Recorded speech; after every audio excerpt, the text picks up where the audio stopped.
আচ্ছা তুমি এই নদীতে মিনিটে কটা করে মাছ ধরতে পারবা? মিনিটে ধরো মিনিমাম 4টা করে ধরবো। যে প্রতিটা মাছের কারণে তুমি 100 টাকা করে পাবা। আচ্ছা ঠিক আছে, আমি ধরতেছি, আপনি কিন্তু প্রতিটা মাছের জন্য আমাকে 100 টাকা দিতে হবে। আচ্ছা ঠিক আছে, যদি ধরতে পারো। আচ্ছা ঠিক আছে, দর্শক দেখা যাক, ও প্রতি মিনিটে 4টা করে মাছ ধরতে চাইছে। যদি 4টা মাছ ধরতে পারো তুমি 400 টাকা পাবা। আচ্ছা আমি ধরবই। আচ্ছা দেখা যাক। প্রথমে দেখা যাক। দর্শক এই নদীটা কিন্তু বেশ, হ্যাঁ হ্যাঁ একটা ধরা ও ওয়াও, একটা ধরছে। আচ্ছা না, 100 হয়ে গেল। দেখা যাক আর পাও কিনা। দর্শক এটা রাখতে হবে। আমি কিন্তু মাছ ধরা দেখতে খুবই পছন্দ করি, তাই এখানে ভিডিও বানাতে আসি এই নদীতে।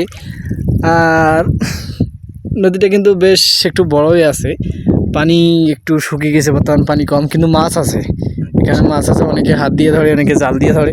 ঠিক আছে, তুমি কি তুলছো ওখানে? কি মাছ আছে? মাছ থাকার কথা, তো মাছ তো দেখা যাচ্ছে না। আচ্ছা দেখা যাক ও পায় কিনা আরো। ঠিক আছে।